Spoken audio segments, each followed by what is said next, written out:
Hey guys, welcome back. Sorry, I'm a mess today. I was out in the heat for a while with my daughter and mother-in-law, and it's very hot where I live.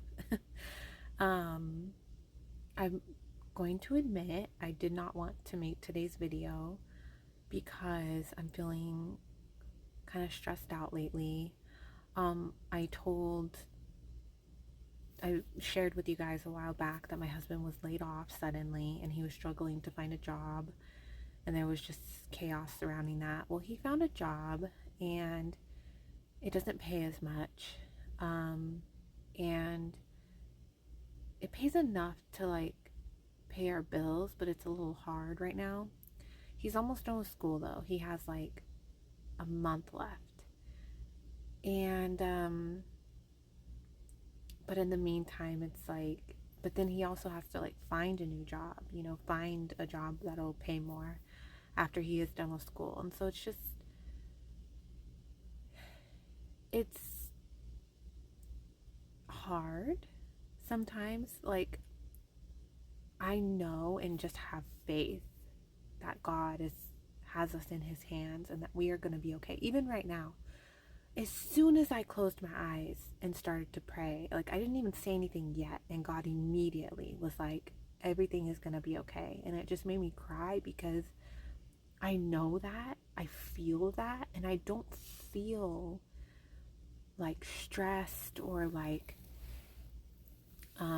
worried or anxious, but I'm a human, and I am going to the movies tonight with my husband's two cousins, which we've become friends, the three of us, and there's a fourth one too that we're friends with too, but she can't go to the movies tonight. So the four of us have all kind of been getting to know each other and connecting and becoming friends. So I'm going to the movies tonight with two of them, and I started to realize that I can't really be spending a lot of money. I want to get popcorn, but I was like, I can't really get anything else. So I'm actually going to take a bunch of stuff with me that I already have at home, including a drink. I'm not even going to get a drink there. I'm going to bring that with me, and then I'm just going to get the popcorn, which is not a big deal. I usually do that anyways. I mean, usually I'll get a drink there, but anyways, the moral of the story is I'm still human, and I'm still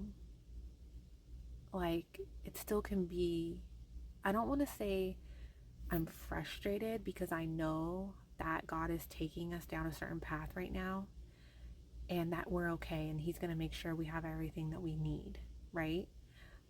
But I would be lying if I didn't say that I feel currently a little discouraged, because we're trying so hard. My husband is trying so hard to provide for us, but his hands are really tied right now because of school, and he's almost done. And then we had that, he would have been done already, but because of him being laid off, it pushed back school by 2 whole months, so he would have already been done. So that was a little discouraging. And then I'm also, trying to do what I can, while also taking care of our daughter. But it's so important to us that I stay home with her and take care of her, though. That's our number one. I would rather struggle financially for the rest of our lives than put our daughter in the care of someone else. And we don't have any family members that can help us. So it's not like we can look to a family. Um, so it's important, and I feel blessed in that area. But I was feeling a little discouraged because I was like, oh man, and I'm thinking in my head now, okay, what can I return or sell? There's 2 items that I got recently from Amazon that I'm gonna return, both of them, because I don't really need them, and I haven't used them, uh, so I'm gonna return those. And I'm just, it's a little discouraging, to say the least, but at the end of the day, I know that God is taking care of us. I know that we're in his hands, and I know that we're going to be okay. And I know that, yes, we're struggling right now, but the important things at the end of the day, like us being with a safe roof over our head, a home, a warm bed, and food in the fridge, and all the things that we need. And number one is our daughter is safe and healthy and happy and being taken care of by me full time. And that is our number one priority. So, yes, we're struggling a little bit right now, but we're also so blessed. And to have his family take us in, as much as I want our own home and own space, I feel so blessed to have had this time here with them and have had them take us in and help us and be there for us and support us and be great roommates, so to speak. um so yeah, I'm a little discouraged, because it would be nice to like go to the movies and just get a drink and some popcorn and not have to like sit down and figure out my bills and figure out what I can afford, and I want to go visit my family, but I haven't had the money. And I'm finally making plans to go visit my mom next week. But I had to ask her right now for help with gas money because it's just tough right now.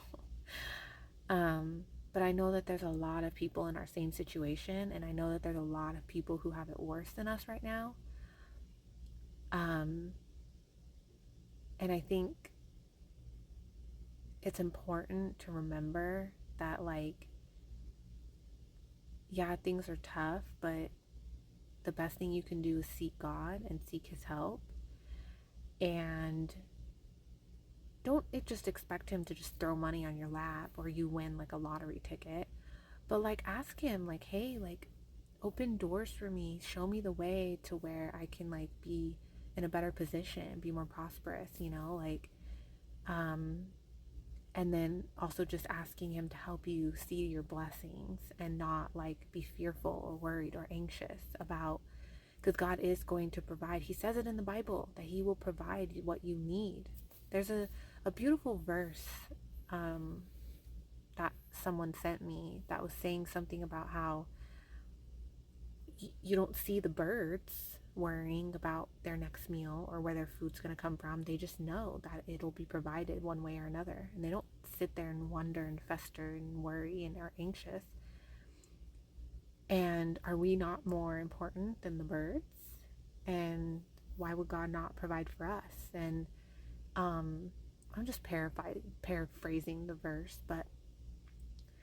and it's so true.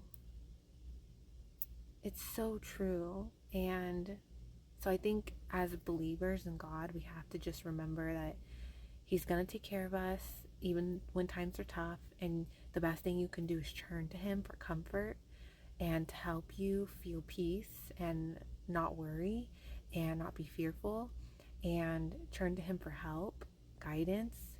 Is there something we can do? Is there a door we're not seeing? Is there a door that you can open to help us? Like, yes, you have to do the work. You can't just expect God to just hand you money, or what you need. Like, you still have to like put in the work. So I don't know. It's just, but I'm still human. I still felt a little like discouraged and sad, and so I did cry a little bit, but I do still feel like I don't feel anxious or worried or like stressed, or because I know that we're okay and we have God. Like, I just feel it and I know it, and there's such peace that comes with that. And I wish that for everyone. I really do, because I have suffered with anxiety and fear of the unknown in the future for so long. To now feel peace and not worry, it's like, I wish that for everyone. I wish I could scream it to the world. Okay, guys, I'm gonna zip it and let's get into today's chapters. He who is devoid of wisdom despises his neighbor, but a man of understanding holds his peace. A talebearer reveals secrets, but he who is of a faithful spirit conceals a matter. Where there is no counsel, the people fall, but in the multitude of counselors there is safety. He who is surety for a stranger will suffer, but one who hates being surety is secure. A gracious woman retains honor, but ruthless men retain riches. The merciful man does good for his own soul, but he who is cruel troubles his own flesh. The wicked man does deceptive work, but he who sows righteousness will have a sure reward. As righteousness leads to life, so he who pursues evil pursues it to his own death. Those who are of a perverse heart are an abomination to the Lord, but the blameless in their ways are his delight. Though they join forces, the wicked will not go unpunished, but the posterity of the righteous will be delivered. As a ring of gold in a swine's snout, so is a lovely woman who lacks discretion. The desire of the righteous is only good, but the expectation of the wicked is wrath. There is one who scatters, yet increases more, and there is one who withholds more than is right, but it leads to poverty. The generous soul will be made rich, and he who waters will also be watered himself. The people will curse him who withholds grain, but blessing will be on the head of him who sells it. He who earnestly seeks good finds favor, but trouble will come to him who seeks evil. He who trusts in his riches will fall, but the righteous will flourish like foliage. He who troubles his own house will inherit the wind, and the fool will be servant to the wise of heart. The fruit of the righteous is a tree of life, and he who wins souls is wise. If the righteous will be recompensed on the earth, how much more the ungodly and the sinner?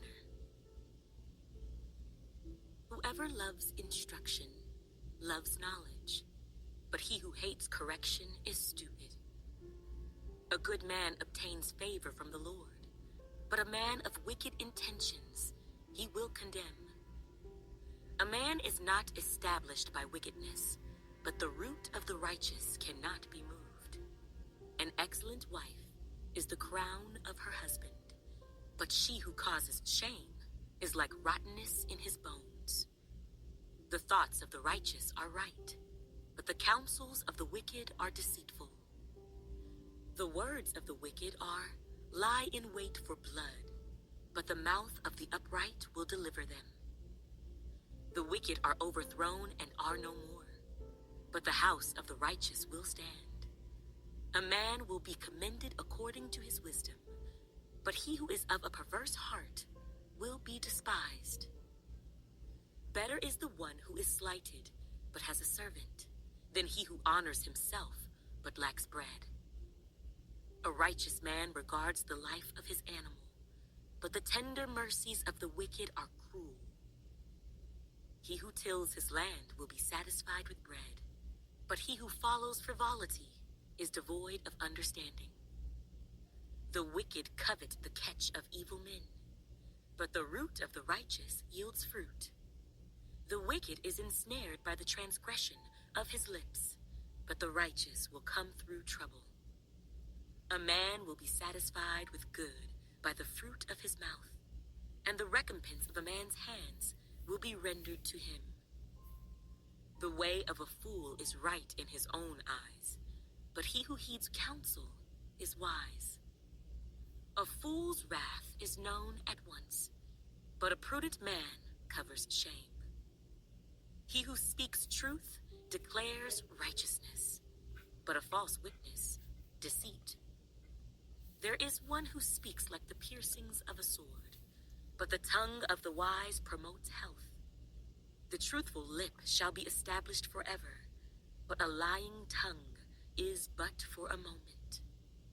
Deceit is in the heart of those who devise evil, but counselors of peace have joy. No grave trouble will overtake the righteous, but the wicked shall be filled with evil.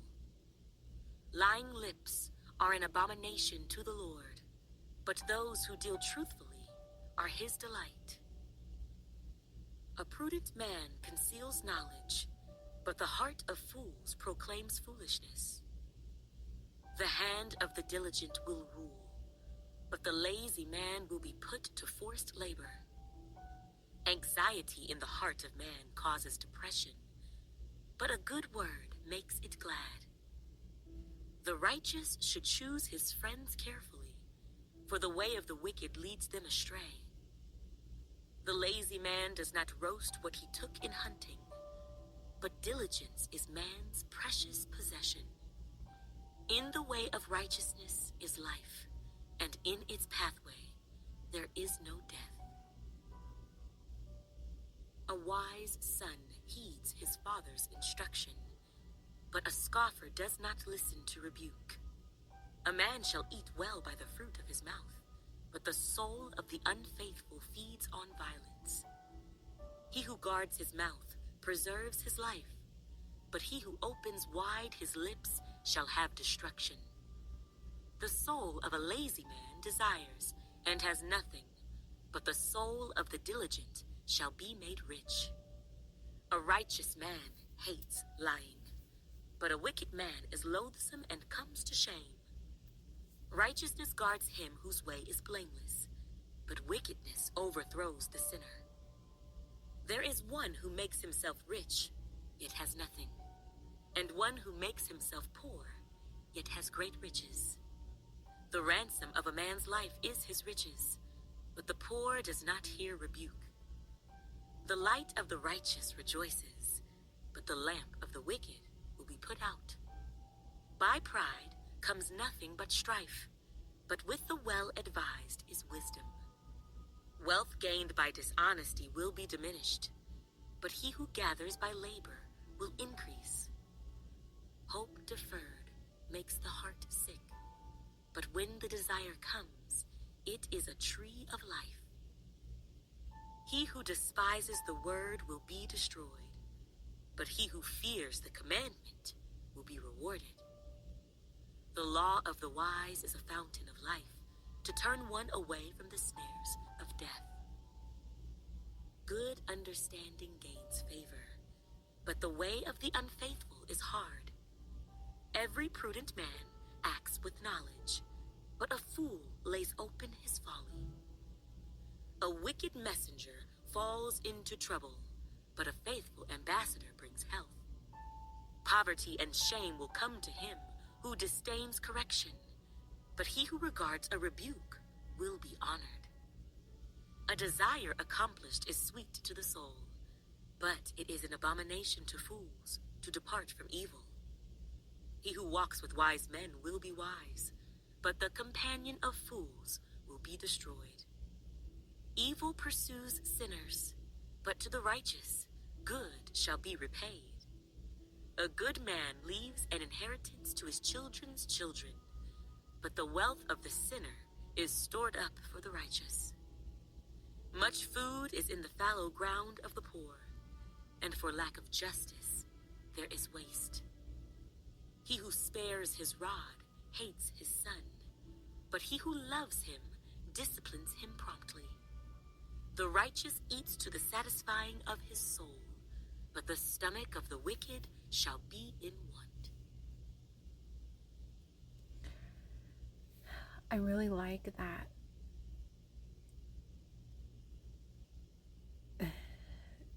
last verse, because I was just watching a video today about this guy who he's very famous, and he was saying that he doesn't believe in depression, and he thinks that mental health is like real and depression is real, but he believes you can just simply overcome it. And people in the comments were fighting about, not fighting, but they were talking about, because the other person in the interview said depression is just sadness, and everyone inside of it, the comments was like, no, depression is emptiness. It is not just sadness, it's hopelessness, emptiness. And here it's saying the righteous eats to the satisfying of his soul, but the stomach of the wicked shall be in want. To me, my first thought was how people who chase money, they're trying to fill The people who just want more and more material things, more and more money, more all that.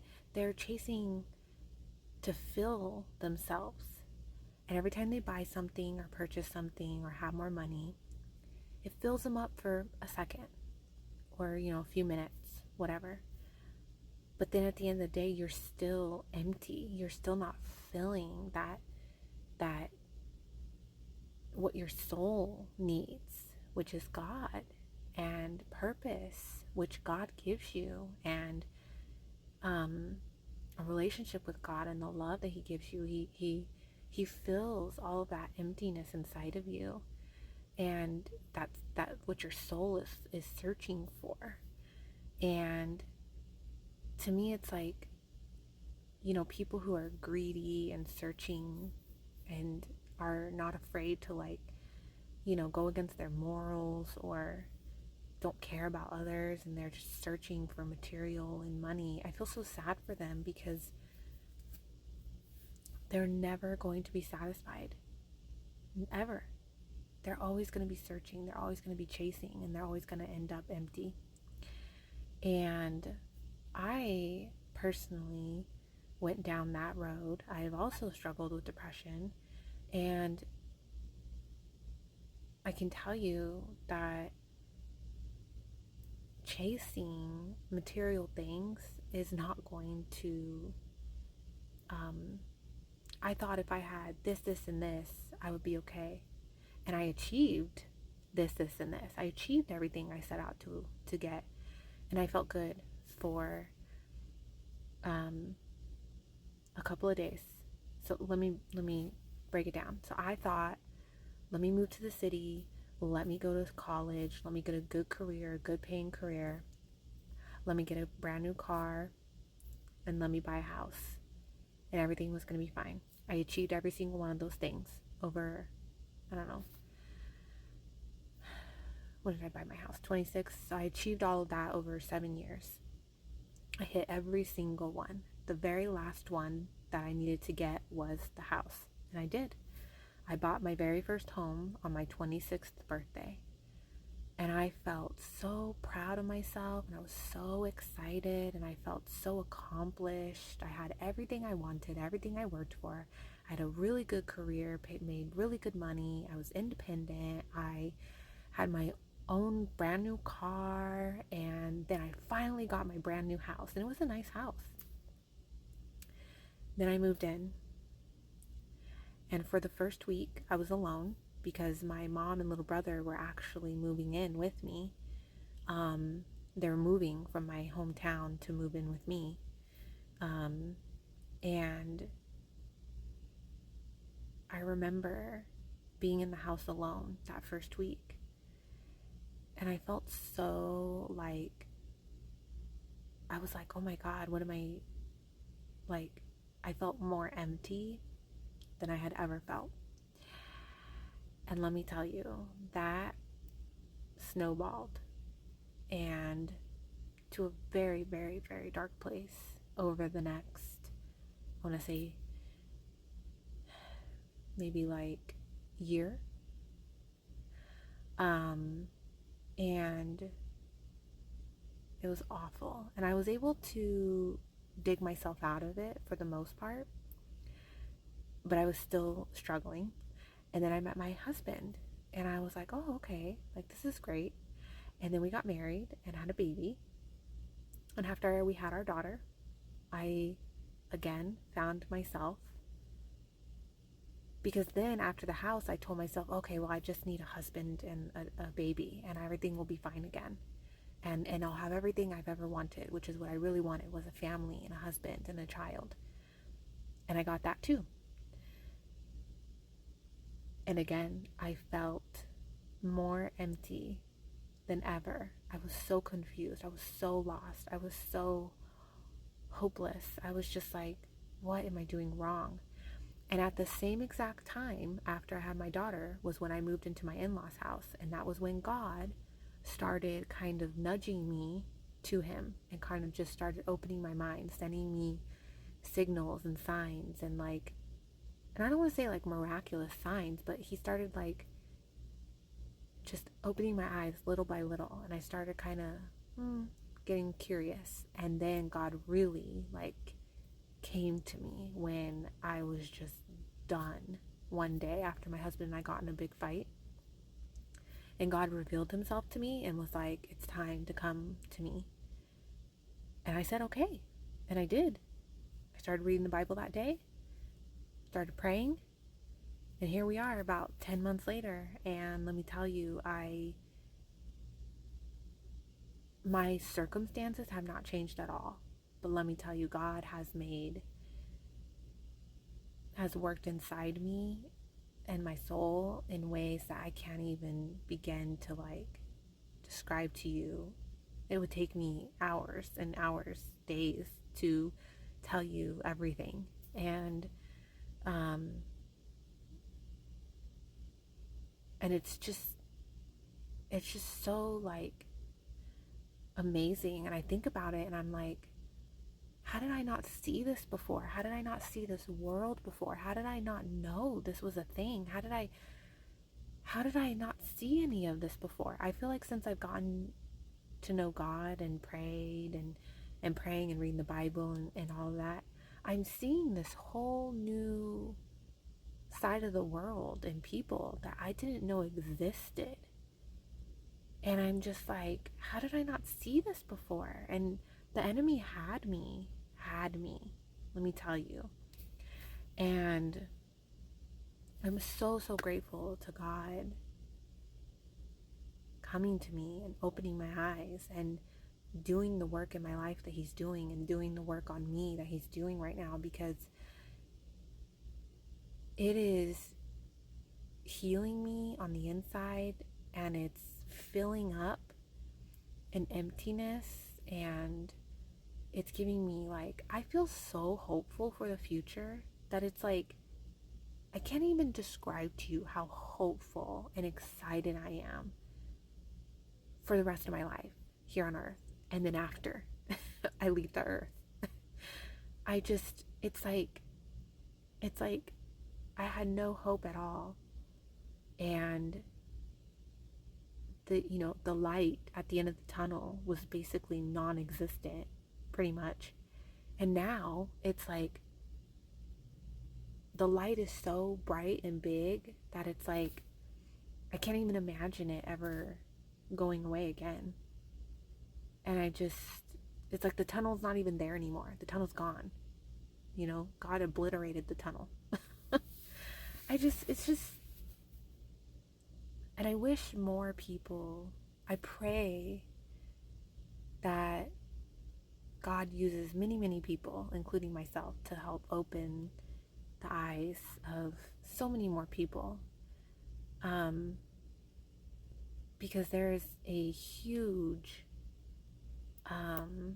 problem with this in America right now, where we're so blessed here in America. We have everything at our fingertips. We don't have to work for nothing, really. I mean, we just go to the grocery store and buy our food, or go to fast food, or go to a restaurant. We have washers and dryers, hot showers, homes, like cars. Like, we're so blessed here, and convenience and easiness. And we don't actually really have to, like, yeah, we go to jobs, but like, we don't have to actually work the land, or, we just throw our clothes in a washer and dryer and just pay our bills, like. And I feel like people are so empty and lost, and they're just trying to find ways to fill that emptiness, which is what I did for a very long time. And now it's like, now that God's filling that emptiness and I'm finding God, the more and more I go down this path, the more I'm like,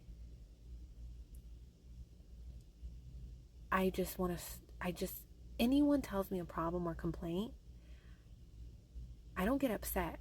My immediate first thought is, God's the answer. That's it. And it's just like, I want that for everyone. I don't know. I can't. I just, God fills that in you, and it's just so beautiful and amazing. And I just hope that more people come to that, and I hope that God uses me along with many other people to help his children here on earth, like my fellow brothers and sisters in Christ, as people say. Anyways, sorry guys. I'm really hoping this video saves. Because sometimes it still doesn't. But anyways, well, I'm gonna get going, guys, because I want to pray before my daughter wakes up. But do not give up hope if you're feeling hopeless at all, and if you're struggling at all with this journey with God, I'm telling you, keep going, keep pushing. It's worth it. It's worth it. So, all right, guys, I'll see you tomorrow after church. Bye.